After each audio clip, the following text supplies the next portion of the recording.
हरे कृष्णा। तो मैं बहुत खुश हुआ प्रभु कि आपने मुझे चांस दिया बोलने का। और ऐसे तो मैं उत्तम कोटि का पापी हूँ, और जैसा कि आप जानते ही हैं, पर हमारे ऊपर प्रभुपाद की एक तरह से क्या बोले कृपा है, और हमारे सारे गौड़िया वैष्णव आचार्यों की, क्योंकि उनका जो प्लानिंग है कि भगवान का नाम, जैसे श्री चैतन्य महाप्रभु कहते हैं, सर्वत्र प्रचार होवे मोरा नामा, कि हर हर टाउन एंड विलेज में मेरा नाम का प्रचार होगा। और ये सिर्फ हवा में एक बात नहीं कह दी गई कि चैतन्य महाप्रभु महाभक्त थे तो उन्होंने एक बात बोल दिया और चैतन्य चरितामृत में सही लिखा हुआ है। उन्होंने जो जो बोला है आज सच हो रहा है। आज हर हर हर टाउन एंड प्लेस, हर एक विलेज में, हर एक गांव में, हर एक शहर में भगवत गीता का प्रचार हो रहा है। हम लोग यहाँ रह रहे, हम लोग देख ही रहे। मैं इंडिया के जो भी स्टेट में गया हूँ वहाँ देखा हूँ, विदेश गया उधर देखा, जहाँ भी जाता हूँ वहाँ देखा हूँ। तो ये हम पाते कि प्रैक्टिकल है, ठीक है। प्रभुपाद की जो भागवतम कमेंट्री है, जैसा कि आज हम लोग चर्चा कर रहे हैं चौथे स्कंद पर, ठीक है, महाराज पृथु द्वारा उपदेश, ये जो चैप्टर का नाम है, ये पूरा स्कंद ही आप देखेंगे तो मेजरली महाराज पृथु के ऊपर है। भागवतम की सबसे इंटरेस्टिंग बात क्या है, आप उपनिषद पढ़िए। मैंने बहुत उपनिषद पढ़ा है, मतलब, तो उसमें क्या होता है कि एग्जाम्पल आता है ऋषियों का। याज्ञवल्क्य ने एक क्वेश्चन पूछा, एक सभा हुई, याज्ञवल्क्य से कोई क्वेश्चन पूछ रहा है, कोई और ऋषि से क्वेश्चन पूछना। प्रश्न उपनिषद पढ़िए। प्रश्न उपनिषद में शुरू ही होता है कि 2-4 स्टूडेंट आए और उन्होंने पूछा कि आप मुझे ज्ञान दो। तो वो जो सेंट ऋषि थे उस उपनिषद में, वो बोलते हैं कि पहले 1 साल या 2 साल मेरे साथ रहो, मैं देखूंगा कि आप लोग में वो क्वालिफिकेशन है कि नहीं, तब मैं आपको अब शिक्षा दूंगा, ठीक है। आजकल क्या है कि शिक्षा कोई भी दे देता है, ठीक है। अब बात वहाँ ये है कि उपनिषद पे, वो उपनिषद है ना, वो तो ब्रह्म विद्या है। और मैं ये टॉपिक क्यों उठा रहा हूँ, क्योंकि महाराज पृथु का चैप्टर है, ठीक है। अब आप बोलेगा उपनिषद का क्या कनेक्शन है महाराज पृथु के चैप्टर से, तो ठीक है, अभी उपनिषद भी हटाइए, अभी भागवतम भी हटाइए। हिंदुइज्म का बेस जिस पे सारे लोग एग्री करते हैं, इवन आर्य समाजी वाले जो वेद को मानते हैं, ठीक है। आर्य समाज एक ऐसा है जो बोलता है सिर्फ वेद मानो, बाकी चीज़ मत मानो, ठीक है। इसका अलग ही पाखंड है। दूसरा पाखंड है हमारे अद्वैत संप्रदाय का, ठीक है। अद्वैत वालों का तो एक तो बुद्धिज्म आया, सबसे पहले आप जानते हो, उसको हटाने के लिए आदि शंकराचार्य ने वेद का सहारा लिया। ये सबसे ज़्यादा डेंजर है।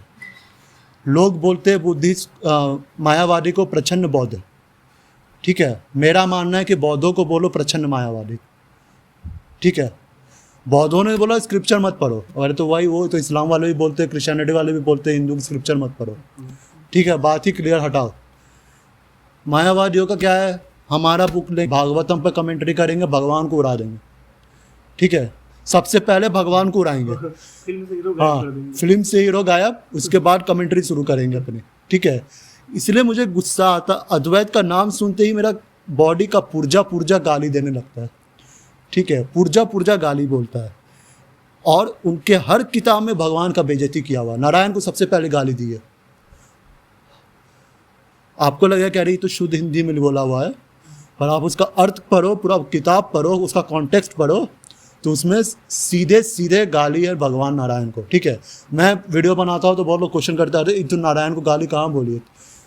पहले तुमको नारायण की स्थिति, पोजीशन पता है, पहले भगवान की पोजीशन क्या है। भगवान को भगवान नहीं बोलना ही गाली है। अगर आप माँ को माँ नहीं बोल रहे हो और कुछ और शब्द बोल रहे हो, गाली है कि नहीं है। आप उसको आंटी बोल दो, आंटी गाली है कि नहीं माँ के लिए, हाँ। आप उसको दाई बोल दो, गाली है कि नहीं है। क्यों गाली है, क्योंकि माँ का स्थान माँ है, माँ, हाँ, है ना। उसको दूसरे से कंपेयर नहीं कर सकते हैं। तो भगवान को भगवान ना बोलना ही ये होता है। तो आप बोलोगे कि भाई कथा तो महाराज पृथु की है, ये बात कहाँ क्यों बोली जा रही है। देखिए मैं हर श्लोक पे हम लोग वीडियो ये हम लोग पढ़ सकते हैं, पर ये स्कंद आप अगर आप पूरा पढ़िएगा ना, और इसके जो मतलब पहले तो कहानी शुरू होती है ध्रुव महाराज से। उनकी जो मोटा मोटी कहानी है वो तो आप जानते ही हो, तपस्या करके उन्होंने ध्रुव लोक हासिल किया। उनके जाने के बाद राजा वेन जी आए, और भी राजा आए होंगे। राजा वेन के पुत्र है ये महाराज पृथु, ठीक है, ग्रुप संप्रदाय में ही है। हाँ हाँ उन्हीं के लिनिएज में है। और अगर अगर कोई मैं ऐतिहासिक चीज़ अगर गलत बोल दूँ तो इस पर कृपया दृष्टि ना डाले, क्योंकि इसका जो क्योंकि सुखदेव गोस्वामी ने भागवतम में ये भी बोला है कि अगर कोई वक्ता हो सकता है ऐतिहासिक चीज़ बताने में गलती कर दे कि इसका लिनिएज में वो, उसका लिनिएज में वो, उस चीज़ पर नहीं जाना चाहिए, क्योंकि उसको अगर सार पता है तो उसको भागवत पता है। तो मैं इसलिए बोल रहा हूँ क्योंकि किसी से भी गलती हो सकती है।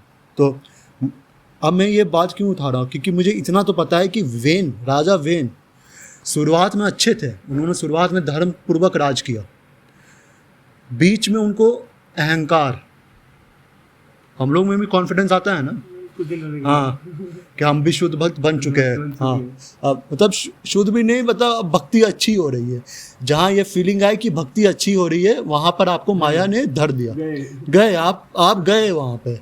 अब इनको घमंड आया, अब घमंड देखिए, अब हमको घमंड आएगा तो हम ज़्यादा क्या कर सकते हैं, जाएंगे कहीं पैसा उड़ा के आ जाएंगे, ठीक है। अब जो पूरे विश्व का राजा है अगर उसका दिमाग घूमा तो वो किस लेवल का करेगा। बहुत लोग बोलते हैं कि अरे यार भिखारी है दान कर दो, भिखारी वो अभी है ना भाई, उसको एक बार पावर देख के देखो और तब उसका दिमाग घूमेगा तो वो क्या करेगा, ठीक है। तो अब उनको जब दिमाग घूमा तो उन्होंने ऐसे ऐसे कुकर्म किए, ठीक है, जिसका बखान नहीं किया जा सकता एक कहीं पर भी, ठीक है। तो सारे ऋषियों ने उस टाइम जो थे, ब्राह्मणों ने, अब मैं टॉपिक शुरू हो रहा, अभी टॉपिक मैंने शुरू किया भी नहीं है, क्योंकि अब ब्राह्मण मैंने वर्ड यूज़ किया है। अब क्वेश्चन आएगा ब्राह्मण कौन, ठीक है। और ये मैंने जितना शुरू किया ना वेद से जो टॉपिक उठाया, वेदांत उठाया, ये सब लिंक्ड है क्योंकि अब ब्राह्म हमारे जो प्रभुपाद जी के गुरु थे श्रील भक्ति सिद्धांत सरस्वती ठाकुर, उनका नाम लेते ही खून में उबाल मारने लगता है। लायन प्रीचर, ठीक है, हाँ लायन गुरु, ठीक है। तब उनके सामने मायावादी की नस्लें ख़त्म हो जाए अगर वो बोलना शुरू कर दे तो, ठीक है। और उनकी आप कोई भी किताब पढ़ो, और उनकी जीवन की सबसे बड़ी फाइट थी ये, इसलिए मैं ये टॉपिक उठा रहा हूँ, मेरे महाराज पृथु का ही टॉपिक उठा रहा हूँ। ब्राह्मणिज्म वर्सेस वैष्णविज्म करके उनकी एक बुक है, ठीक है, ब्राह्मण कौन और वैष्णव कौन, ठीक है, एक पूरी किताब डेडिकेटेड है उनकी। अब भक्ति सिद्धांत सरस्वती ठाकुर कोई रोड चलते हुए आदमी तो है नहीं, अगर उन्होंने एक किताब लिखी है तो ऐसे ही तो नहीं लिख दी होगी। अरे भक्ति सिद्धांत सरस्वती ठाकुर को भी छोड़ दीजिए, कोई भी आचार्य किसी भी संप्रदाय का अगर एक किताब लिखता है तो कुछ सोच के ही लिखता है। अब यहाँ पर आचार्य तो आचार्य भी भक्ति सिद्धांत सरस्वती ठाकुर के लेवल का आचार्य अगर एक किताब लिख रहा है और उसके ऊपर उनकी ज़िंदगी में फाइट है तो वो टॉपिक कितना बड़ा होगा, ठीक है। हम लोग मानते हैं कि चैंट एंड बी हैप्पी, भाई 16 राउंड करो काम हो गया, ठीक है। काम यहाँ पर ख़त्म नहीं होता है, काम यहाँ से शुरू होता है। क्यों होता है? क्योंकि जब आप 16 राउंड करते हो तो आपका दिमाग चित्त पूर्ण संतुष्ट हो जाता है, क्योंकि आत्मा का नेचुरल फंक्शन है छांदोग्य उपनिषद के अनुसार भगवान को प्रेम करना। बृहदारण्यक उपनिषद के अनुसार ये जो 2 मेन उपनिषद है ना, इसमें हर लाइन पे भगवान का प्रेम का बखान है, और इस दोनों उपनिषद का सहारा लेकर शंकराचार्य ने मायावाद मेजरली स्थापित करना चाहा, ठीक है। मतलब आप वैष्णविज्म को पूरा उल्टा कर दो ना तो पूरा मायावाद है, और मायावाद को पूरा उल्टा कर दो तो वैष्णविज्म है, ठीक है। तो अब उन्होंने क्या बोला, मतलब अद्वैत का नाम लेते ही मेरे ऐसी ऐसी बातें स्मरण आने लगती है। अब क्या है, महाराज पृथु है कौन, चरित्र क्या है उनका, एक राजा का काम क्या होता है, प्रजा पर शासन करना। और मैं जो बात एक एक स्टेटमेंट जो बोल रहा हूँ प्रभुपाद के हर परपट को पढ़ने के बाद जो निष्कर्ष है ना वो मैं देना चाह रहा हूँ, मतलब जितना मेरा लेवल है उस हिसाब से। तो प्रभुपाद जी ने एक चीज़ साफ, उनका सपना था, अगर आप किताब पढ़ोगे ना, उच्च कोटि का भक्त कौन होता है, आप कैसे पता करोगे कि ये उच्च कोटि का भक्त है, उसके क्या लक्षण हो सकते हैं? कितना हम्बल है, कितना हम्बल है वो, हम्बलनेस से। हाँ, कितना हम्बल है, ठीक है, ये सब है। पर एक बहुत बड़ा गुण है, एक बहुत बड़ा गुण है, तो भगवान कितना ग्लोरीफाई करता है वो भी, हाँ भगवान कितना ग्लोरीफाई करता है वो, हाँ, ग्लोरीफाई, हाँ वो सब है, ये सब आपको दिख जाएगा। दिख जाएगा। एक बात जो नहीं दिखेगी, शायद दिख के भी ना दिखे, दिख रही होगी पर आपको दिखेगी नहीं अगर कोई भक्त नहीं बताएगा तो। एक सबसे बड़ा क्वालिटी होता है वो चीज पर वो समझ जाता है कि उसके आचार या उसकी परंपरा की इच्छा क्या है, ठीक है। अब तो किताब गौड़िया वैष्णव की एक किताब थोड़ी लिखी गई है, किताब तो बहुत सारी लिखी गई है, भागवतम हुआ, भगवत गीता हुआ, ठीक है, और कितने कितने आचार्यों ने कमेंट्री की है, वेदांत सूत्र पे कमेंट्री हुई है बलदेव विद्याभूषण की। अब इतनी सारी किताबें हैं गौड़िया वैष्णविज्म में, सबको पढ़ के उसका ये पता करना है कि उनकी परंपरा क्या चाहती है और उस कार्य क्षेत्र में काम करना, ये उच्च कोटि भक्त का लक्षण होता है। श्री चैतन्य महाप्रभु ने क्या बोला था कि मैं अपना एक सेनापति भक्त भेजूंगा जो पूरे विश्व में प्रचार करेगा। तो प्रभुपाद जी, भक्ति विनोद ठाकुर हुए, भक्ति सिद्धांत सरस्वती ठाकुर हुए, इनको अपनी परंपरा की इच्छा का ज्ञान था। बाकी सब क्वालिटी तो थी ही, हम्बलनेस वो तो हर वैष्णव में कहीं ना कहीं होती ही होती है, छोटी मात्रा में या बड़ी मात्रा में। पर ये जो क्वालिटी होती है ना, परंपरा की इच्छा प्राप्त समझना, ये या तो होती है या तो नहीं ही होती है। सही बात। या तो होती है, जो होती है तो वो सीधे आचार्य ही बनता है। वो मतलब इतना है कि वो अगर जी लिया ना धरती पे 10-20 साल अच्छे से भक्ति में, तो उसका नाम आप जानोगे ही जानोगे, ठीक है। अब मैं ये टॉपिक कहाँ से ला रहा हूँ, क्योंकि रामानुजाचार्य कि जो गुरु थे यामुनाचार्य, उनका जब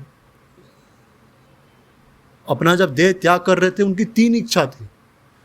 उनकी तीनों इच्छा को रामानुजाचार्य ने समझा। एक तो था वेदांत सूत्र पर कमेंट्री लिखना, वैष्णवाचार्य, कोई एक वैष्णवाचार्य लिखे वेदांत सूत्र पर कमेंट्री। सेकंड था विष्णु पुराण पर कमेंट्री कोई लिखे, और भी एक सपना था उनका। इन तीनों सपना को रामानुजाचार्य ने समझा और उस पर काम किया, और रामानुजाचार्य के जीते जी जितने उनके शिष्य बने, किसी वैष्णवाचार्य के नहीं बने।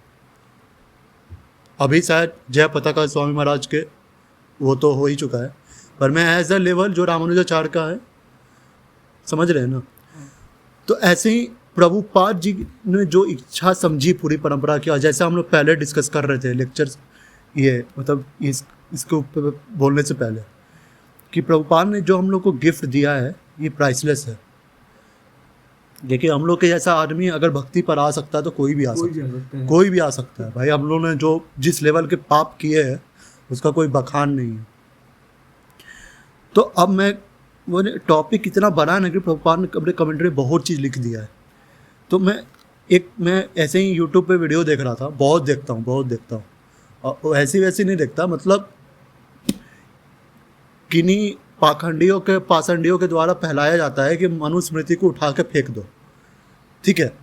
अब आप बोलोगे मनुस्मृति का क्या कनेक्शन है राजा पृथु से, ठीक है, कनेक्शन ही कनेक्शन है। वेद मतलब ये नहीं होता कि वेद है तो वेद के अलावा कोई किताब नहीं है, ठीक है। वेद को समझाता पुराण है। देखिए, 2 चीज़ सबसे ज़्यादा जरूरी है। पहली तो भक्ति, तो उस पर तो हम लोग सब लोग सहमत है ही। सब कोई इस्कॉन का कोई ऐसा भक्त नहीं होगा जो इस बात पे एग्री नहीं करता है कि भक्ति जरूरी है। दूसरी बात जिस पे बहुत लोग गौर नहीं फरमा पाते वो है कि धर्म, ठीक है। भक्ति पर सब लोग एग्री कर जाते हैं कि भक्ति करना है। दूसरी बात पर एग्री शायद नहीं हो पाते या समझ नहीं पाते अगर प्रभुपाद जी की किताब नहीं पढ़े, वो है कि धर्म। अब आप बोलोगे धर्म का क्या कनेक्शन है भक्ति से? एक तो आप सुने होंगे धर्मो रक्षिते रक्षित, जो धर्म की रक्षा करता है धर्म उसकी रक्षा करता है। भगवत गीता के 18वें अध्याय के 66 श्लोक में क्या बोल रहे हैं? सर्वधर्मान परित्यज्य माम एकम शरणम व्रज, मैं तुम्हारी रक्षा करूंगा। और धर्म का भी निष्कर्ष यही है, धर्मो रक्षित रक्षिता। और भगवान कह भी रहे सारे धर्म को परित्याग करो, मेरे शरण में आओ, मैं तुम्हारी रक्षा करूंगा। रक्षा की बात दोनों कर रहे हैं, इधर भी धर्म उधर भी धर्म, इधर धर्म का पालन इधर धर्म का परित्याग। हाँ, यही तो कोर है धर्मशास्त्र का। अब इन पाखंडियों का क्या पाखंड है? मनुस्मृति को उठा के फेंक दो, बेकार की किताब है, बेकार की किताब है ना। नास्तिकों का कंक्लूजन क्या है? उठा के फेंक दो। और दूसरे लोग हैं जो शंकराचार्य के संप्रदाय वाले हैं, उनका क्या कहना? मनुस्मृति मानो। सबसे ज़्यादा आर्गुमेंट जो मनुस्मृति के फेवर में बोला जाता है वो शंकर संप्रदाय से के ही द्वारा बोला जाता है। क्यों बोला जाता है आप क्वेश्चन पूछोगे? क्योंकि शंकराचार्य ने एक अलग लेवल का पाखंड फैलाया था अपने टाइम। भगवत गीता के 18वें अध्याय के 66वें श्लोक में उन्होंने कमेंट्री की है, अगर तुम संन्यास नहीं लोगे तुम्हें मोक्ष प्राप्त हो ही नहीं सकता है। अब आप उस लॉ को अभी के ज़माने में अप्लाई करके देखो। भूल जाओ कि प्रभुपाद आए होते, भूल जाइए रामानुजाचार्य मध्वाचार्य, इनको भूल जाइए, ठीक है। उधर तो साउथ इंडियन हम लोग मान लेते, हम लोग नॉर्थ इंडियन लोग हैं, वो भूल जाइए, ठीक है। अगर हम लोग भक्ति पे नहीं आए होते, अगर स्पिरिचुअलिटी का वही जिज्ञासा रहता तो हम लोग किधर जाते? मायावाद। आप संन्यास लेते? कोई मैं तो नहीं लेता भाई, उतनी क्षमता नहीं है, क्षमता नहीं हम लोग में। आप मुक्ति पा पाओगे? उनके हिसाब से नहीं पा पाएंगे, नहीं पा पाओगे, उनके हिसाब से नहीं पा पाएंगे। उन्हीं के संप्रदाय में सबसे बड़े आचार्य जिसका अथॉरिटी शंकराचार्य से भी ज़्यादा है, चाहे बहुत मायावादी को पता भी नहीं है ये बात, मधुसूदन सरस्वती का है। आप ये इतिहास पढ़ोगे मध्वा संप्रदाय और अद्वैत संप्रदाय का जो डिबेट का है, व्यासा तीर्थ ने किताब लिखी थी न्यायमृत। हाँ, मध्वा संप्रदाय में, हमारे संप्रदाय में भी आते हैं। ऐसा चिथरा उड़ाया है उन्होंने मायावाद का, ऐसा चिथरा उड़ाया है। मतलब हम लोग बोलते हैं ना कि भाई आराम से बोलो, भक्ति ही है, मतलब गुस्सा करने का क्या जरूरत है।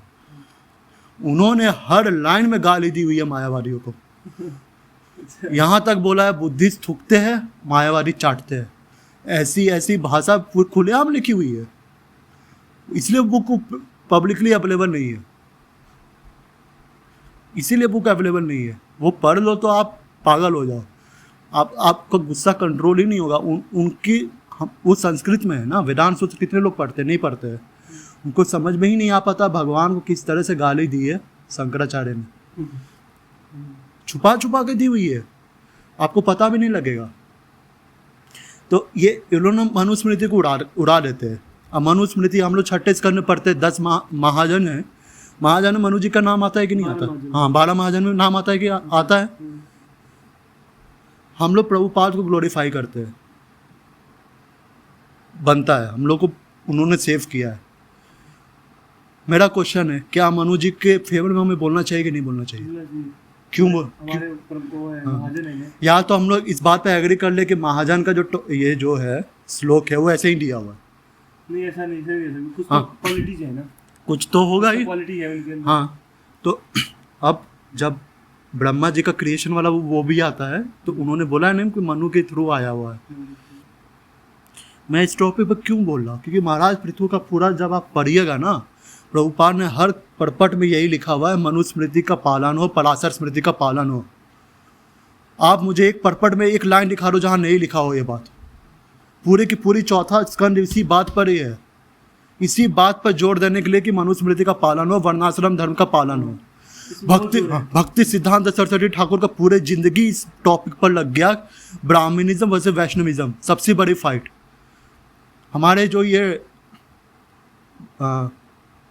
बहुत गौड़िया वैष्णव संप्रदाय के ही हैं, विश्वनाथ चक्रवर्ती ठाकुर, उनका यह कि नरोत्तम दास ठाकुर का मुझे याद नहीं आ रहा है, लड़ाई हो गया था यही स्मार्त ब्राह्मण जो होते हैं, विश्वनाथ विश्वनाथ हाँ हाँ, विश्वनाथ चक्रवर्ती ठाकुर का ही लड़ाई हुआ था। ये मुद्दा आज का नहीं है, यह मुद्दा जब से शुरू हुआ है संप्रदाय वैष्णविज्म अद्वैत का कंसेप्ट, तब से ये बहुत बड़ा ये है, पॉइंट ऑफ डिबेट है। और मधुसूदन सरस्वती का मैंने नाम क्यों लिया? मधुसूदन सरस्वती 18वें चैप्टर के 66वें श्लोक में भगवत गीता पे शंकराचार्य के बात को खुलेआम काटते हैं, खुलेआम उन्होंने काटा हुआ है। और मधुसूदन सरस्वती की कमेंट्री अगर आप पढ़ोगे तो शंकराचार्य का उन्होंने बहुत बात काटा हुआ है, वो आपको नहीं दिखेगा। उन्होंने जो अद्वैत का जो व्यासा तीर्थ को इतना महान क्यों माना गया, व्यासा तीर्थ का जवाब दिया मधुसूदन सरस्वती ने, ऐसा नहीं है, जवाब दिया तभी मधुसूदन सरस्वती का नाम फेमस है।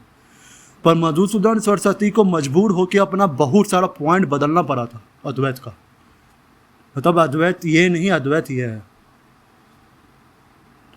और इस लेवल का रेफ्यूटेशन आज तक किसी ने नहीं किया। श्री चैतन्य महाप्रभु ने किया, वो तो स्वयं साक्षात भगवान है, तो उनका तो लेवल ही अलग है।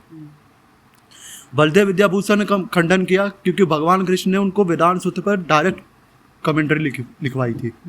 तो उन दोनों आचार्यों का तो मैं बात ही नहीं करूँगा क्योंकि उनका तो सीधे भगवान के गाइडेंस में हो रहा है।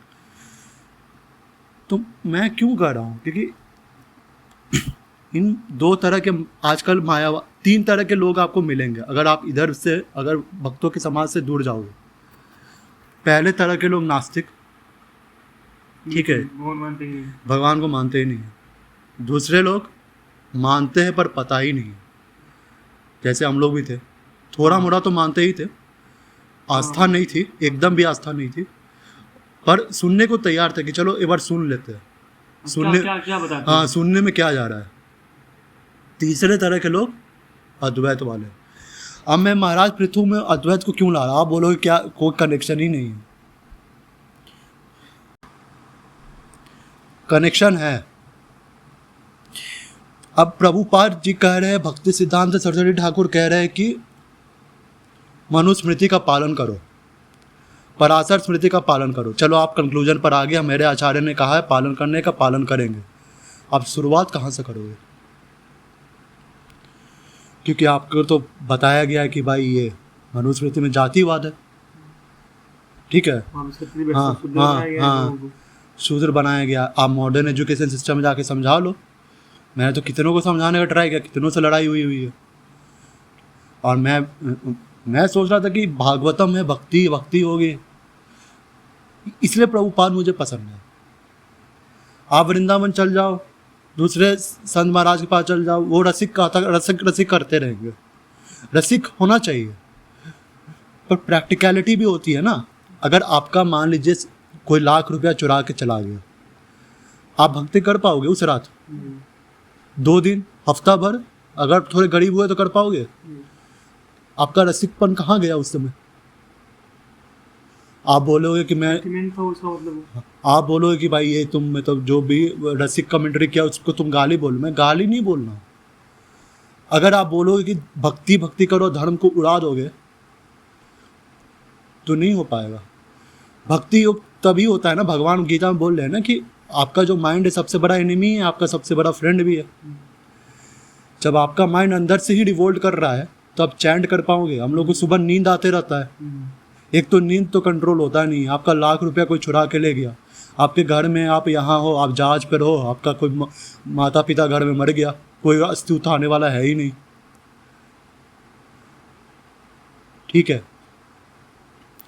तो अब धर्म शास्त्र पर आओगे तो पहले तो भक्ति जरूरी है, क्योंकि भक्ति करोगे तभी आप समझ पाओगे इस चीज़ को। जो कंक्लूजन उल्टा निकालोगे अद्वैत वाला कि भाई पालन हो, पर अगर सन्यासी बनोगे तभी मोक्ष प्राप्त कर पाओगे। और मोक्ष अगर नहीं प्राप्त हो पाएगा, अगर यही 4 में रहोगे, तो जन्म से ही आपको ब्राह्मण शूद्र वैश्य सब होगा।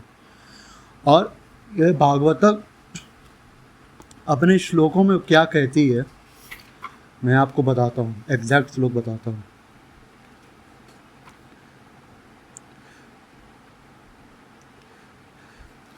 यहाँ तो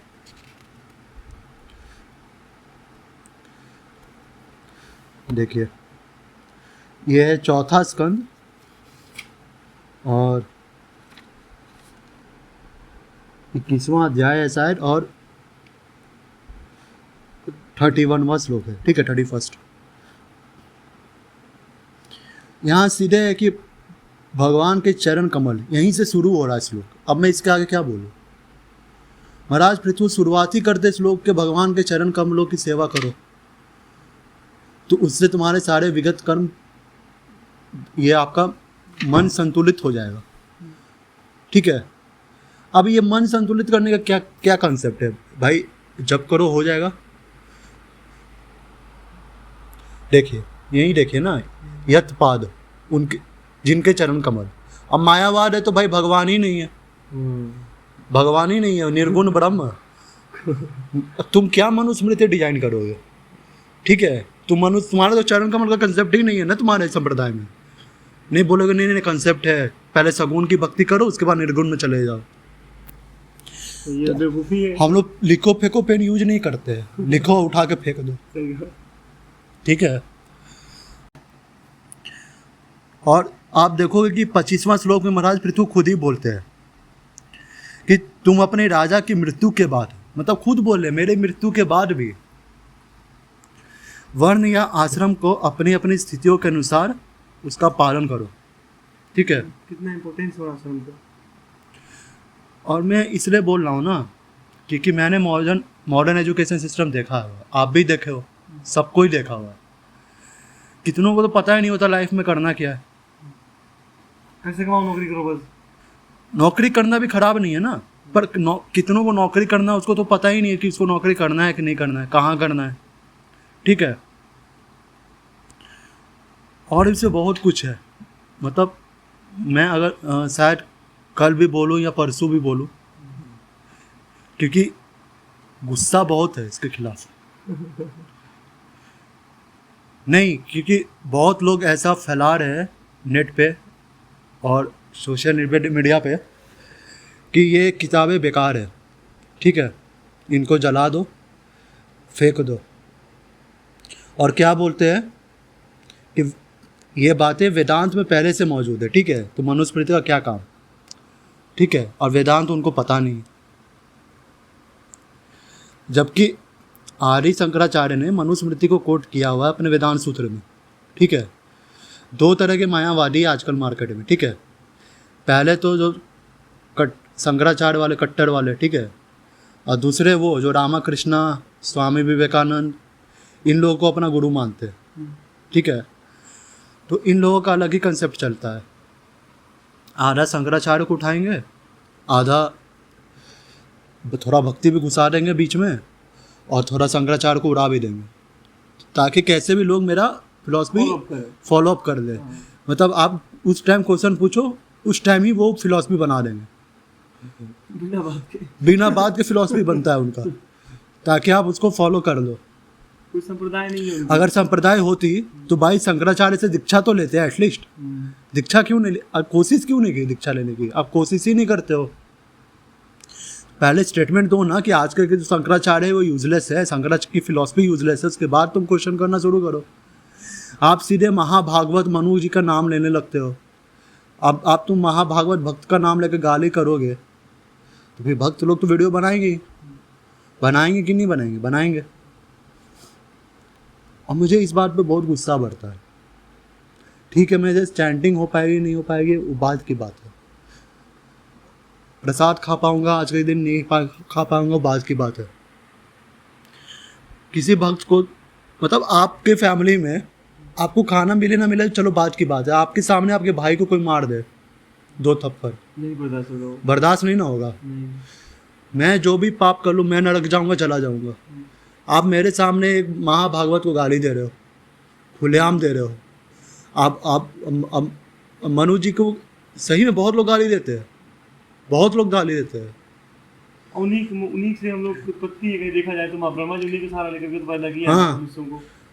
तुम उन्हीं के पैदाइश हो, उनकी रक्षा करने के लिए भगवान मत्स्य रूप में आए हैं। हाँ, उन्हीं की रक्षा करने के लिए भगवान विष्णु आप मत मानो ना, पूरा भागवत ही मत मानो, आप पूरा गीता मत मानो, तो भाई हम समझ लेंगे तुम बुद्धिस्ट हो, फिर उस हिसाब से डिबेट होगा। तुम उसका सहारा लेके फिर उसको हटाओगे तो कैसे कोई बर्दाश्त कर ले।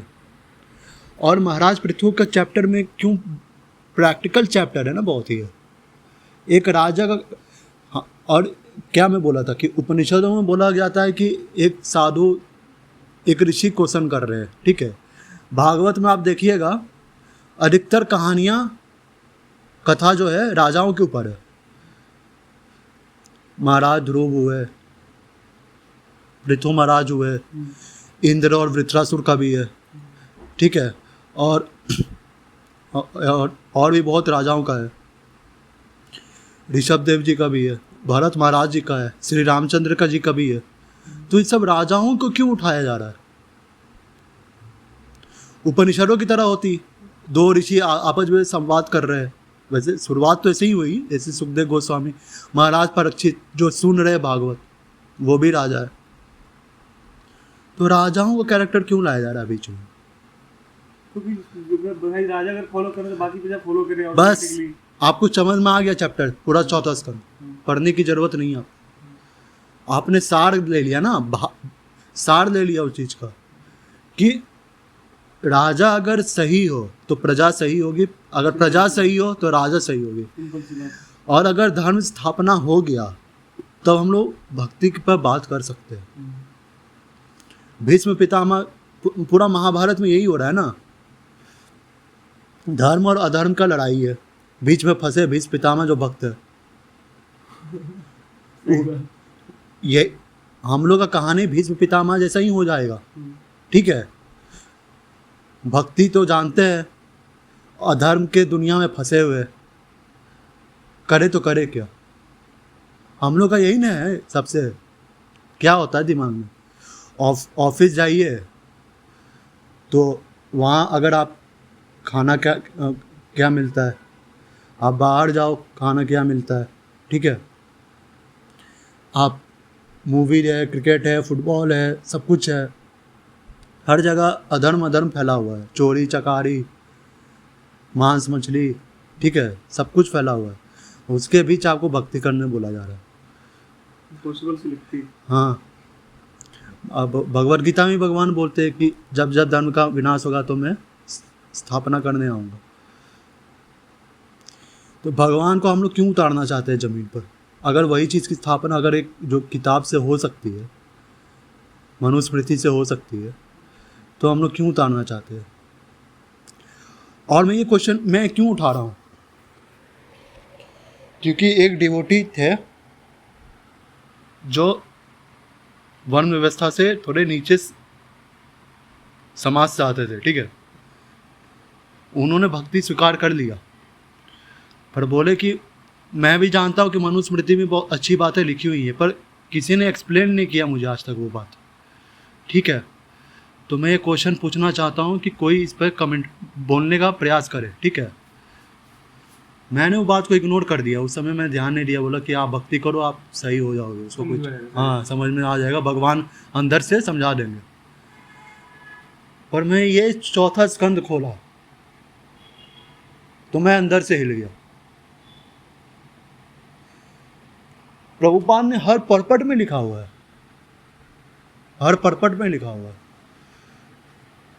और मैं बोलता है कि मैं आपको एक ही बात बार बार क्या समझाऊं, अगर हर परपट में लिखा हुआ है तो उनकी इच्छा है। और उत्तम कोटि का भक्त कौन बनेगा? जो उनकी इच्छा को समझ के लागू कर पाए। अगर वर्ण व्यवस्था हो जाए, लोग सिर्फ वर्ण व्यवस्था यहाँ तक नहीं है, क्योंकि मैंने शंकराचार्य का 18.66 पर चर्चा किया है, मध्वाचार्य ने क्या लिखा है, रामानुजाचार्य ने क्या लिखा है, और प्रभुपाद जी का क्या स्टैंड है। इस चीज़ पे मैं नहीं बोला हूँ, क्योंकि एक थोड़ा कंट्रोवर्शियल भी हो सकता है, क्योंकि लोग उसको समझना नहीं चाहते, ठीक है। तो वो टॉपिक शायद मैं बाद में बताऊँ, या कभी टाइम मिले तो बताऊँ, क्योंकि आप तो अद्वैत के खिलाफ सुन लोगे,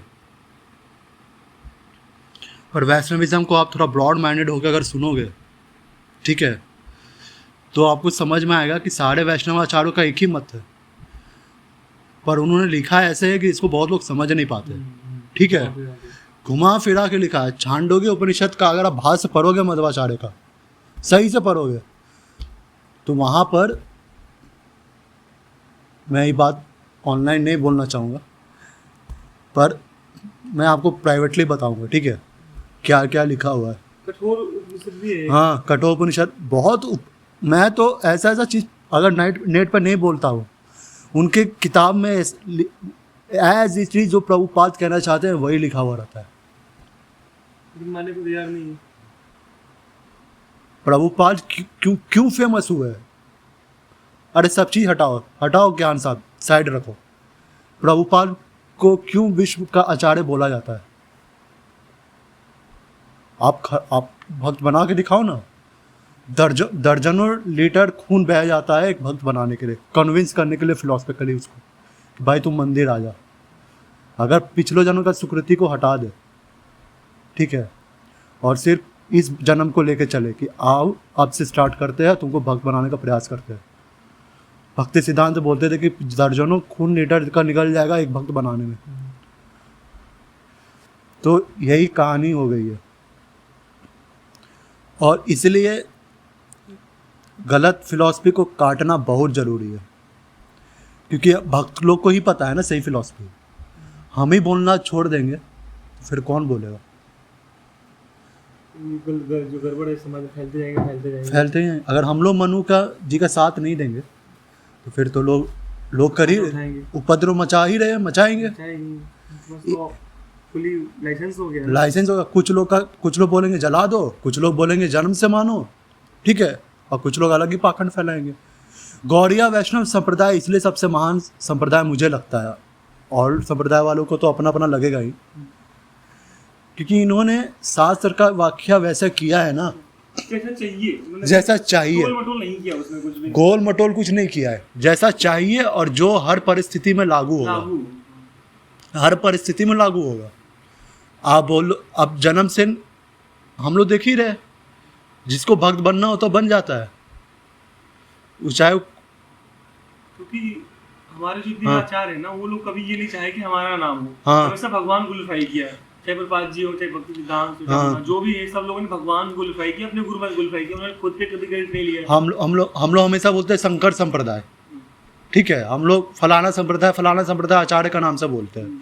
हम लोग कभी बोलते हैं जीवा गोस्वामी संप्रदाय नहीं, कभी बोला सुना है? कभी बोलते भक्ति सिद्धांत सरस्वती ठाकुर संप्रदाय, कभी सुना है प्रभुपाद मूवमेंट या प्रभुपाद कॉन्शियसनेस ऐसे करके कुछ सुना है? हरे कृष्णा मूवमेंट बोलते हैं। एक लौता संप्रदाय है जो मैं सीना ठोक के बोलना चाहूँगा आज नेट पे, जो भगवान को आगे रख के अपने नाम कमाया है संप्रदाय को, और आज सबसे ज़्यादा फेमस है, अपने आप को भी पीछे रख के। सब लोग बोलते थे ना, जो इस्कॉन की स्थापना हुई, बोला कि कोई बाजी बोलते हो कि इंटरनेशनल गॉड कॉन्शियसनेस, बोला नहीं, कृष्णा कॉन्शियसनेस, हाँ, कृष्णा कॉन्शियसनेस बोलेंगे ना, तो उसमें कंट्रोवर्सी हो सकती थी कि कृष्ण भगवान क्यों है? भगवान सब लोग हैं, बट बाजी क्योंकि अपनी फिलॉसफी में कन्विंस थे कृष्ण भगवान है तो है, आप मानो चाहे मत मानो, जो भगवान है तो है, सिंपल सी बात है, सिंपल सी बात, स्वीकार भी किया, हाँ, स्वीकार भी, इसलिए तो फेमस है ना भाई। बहुत लोग प्रभुपाद को नहीं जानते हैं। मुझे एक बार कहीं बोला गया था कि कोई कॉलेज में या कहीं पे कि बोलो प्रभुपाद के ऊपर, नहीं ऐसे ही बोला कि कोई भी एक पर्सनालिटी के ऊपर बोलो जो तुम्हारा मानो, तो मैं सोचा प्रभुपाद के ऊपर बोलता हूँ। लोगों को इस्कॉन पता है, प्रभुपाद नहीं पता है, बाहर के लोगों को। पर प्रभुपाद जी का जो मिशन था वो तो एकम्प्लिश हो गया ना, कि लोग इस्कॉन को जाने, मूवमेंट को जाने, मुझे जाने या ना जाने ये बात सेकेंडरी है। तो मैं अपना आज का जो है लेक्चर है इसको यही बंद करना चाहूँगा। रात्रि हो गई है, सुबह मंगल आरती भी है, तो सुबह उठने का प्रयास रहेगा। तो मैं आशा करता हूँ आप लोगों को अच्छा लगा हो और आपको भी अच्छा लगा हो। प्रभु आपने जो सुना, हरे कृष्णा।